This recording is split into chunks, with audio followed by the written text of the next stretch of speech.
NDA కూటమి పాలనలో రాష్ట్ర అభివృద్ధి వేగవంతం అవుతుందని రాష్ట్ర ఆరోగ్య కుటుంబ సంక్షేమ వైద్య విద్యాశాఖ మంత్రి సత్యకుమార్ యాదవ్ తెలిపారు.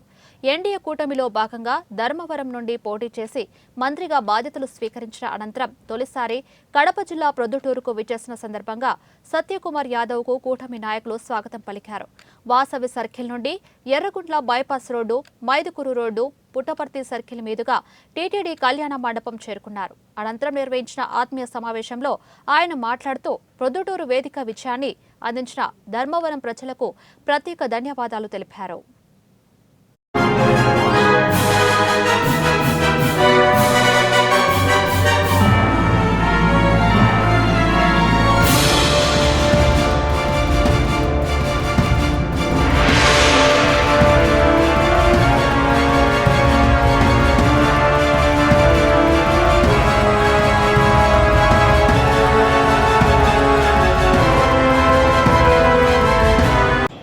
ఎమ్మెల్యేగా చేసి ఎమ్మెల్యే తర్వాత శాసనసభ్యుడు అయిన తర్వాత మంత్రిగా బాధ్యతలు స్వీకరించేలాగా నన్ను ఆశీర్వదించిన ధర్మవరం ప్రజలందరికీ కూడా నేను మరీ ఈ ప్రొద్దుటూరు వేదికగా చేతులెత్తి నమస్కరిస్తూ వారి ఆశీర్వాదాలకు ధన్యవాదాలు తెలియజేస్తున్నాను.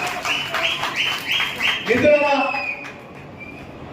ఈ సందర్భంగా నేను ప్రత్యేకంగా ధన్యవాదాలు తెలియజేయాల్సింది ధర్మవరం నియోజక ప్రజలకి, నా పార్టీ కార్యకర్తలకు. అయితే ఒక సామాన్య కార్యకర్తను తీసుకొచ్చి ఎమ్మెల్యేగా పోటీ చేసే అవకాశం కల్పించి మొట్టమొదటిసారి ఎమ్మెల్యే అవుతూనే ఏ గతంలో అనుభవం లేనప్పటికీ కూడా అర్హత కలిగిన వాళ్ళు అనేక మంది ఉన్నప్పటికీ కూడా ఒక కార్యకర్తను తీసుకొచ్చి ఒక మంత్రిగా బాధ్యతలు అప్పగించిన మన అందరి ప్రియతమ నేత నరేంద్ర మోడీ గారికి నేను ప్రత్యేకంగా ధన్యవాదాలు తెలియజేస్తున్నా. అదే సందర్భంగా తమ క్యాబినెట్ నన్ను మంత్రిగా తీసుకున్న ఈ రాష్ట్ర గౌరవ ముఖ్యమంత్రి చంద్రబాబు నాయుడు గారికి, ఉప ముఖ్యమంత్రి పవన్ కళ్యాణ్ గారికి కూడా ప్రత్యేకంగా ధన్యవాదాలు తెలుపుతున్నాను. మిత్రులారా, నేను చేసింది ఏమి